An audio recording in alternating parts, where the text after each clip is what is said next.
Sige, maestro, musika.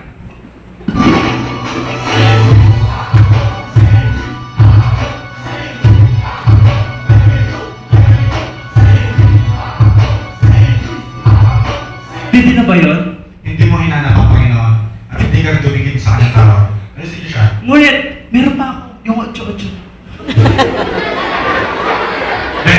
Dahil langit.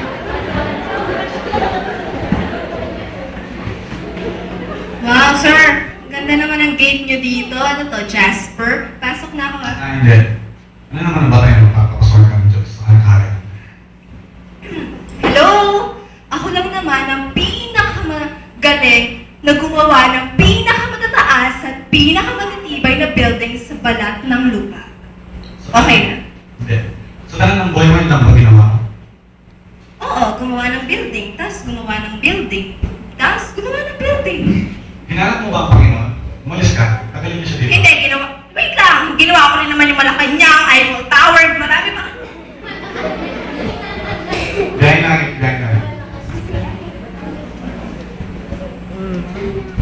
Excuse me, is that the right to heaven? I think I deserve to take this. Yes, it is. Oh, I see. Well, among those people, I am the one who is deserving to be with God. As you can see, I am an educated person. And all of those people out there are my former students. So, please, let me come in. What is your standard that God will let you enter His heaven? Can't you hear what you are saying? I told you, I am a very good teacher. I am kind, but sometimes rude. But it's not my fault. It's because of those hard-headed students. So please, let me come in now. Is that it? Alisin niyo siya.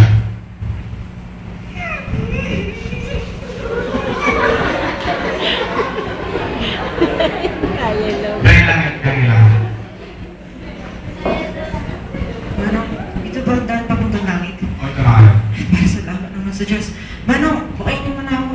Papusawin mo na ako dyan dahil gusto ko na kumain at gutom na ako. At kung di pa ako makakain, mamatay ako.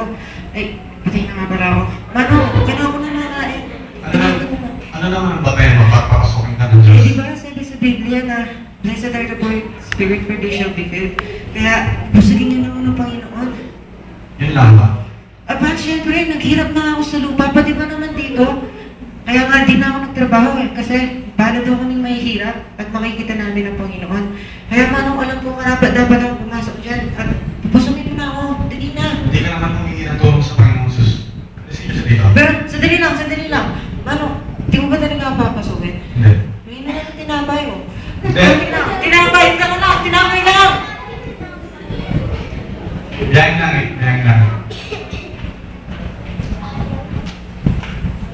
Magandang umaga po. Ito po ba ang daan patungong langit? O ito na. Ito na ngayon. Maaari po ba ako makapasok?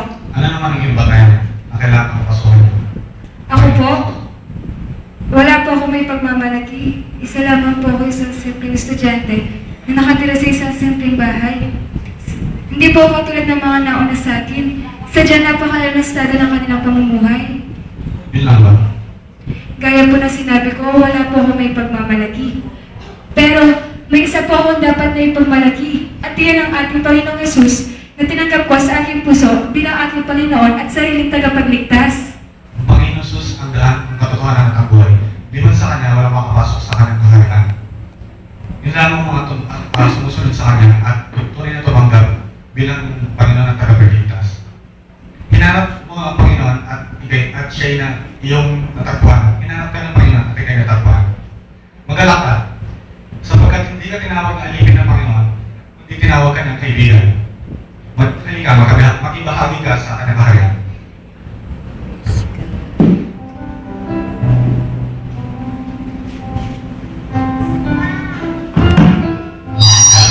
Ang tumutugon. Tinakda sa mga tao na minsan lamang mamamatay at pagkatapos ay ang paghuhukom.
Relihioso, March bilang singer, Lazel bilang guro, Eliza bilang rich kid, Paula bilang doktor, Bernadette bilang engineer, Eric bilang dancer, Dudes bilang lawyer, Brian bilang mensahero ng Panginoon, John Deere bilang pulube, Titus bilang barker, Ryan bilang tagapangasiwa ng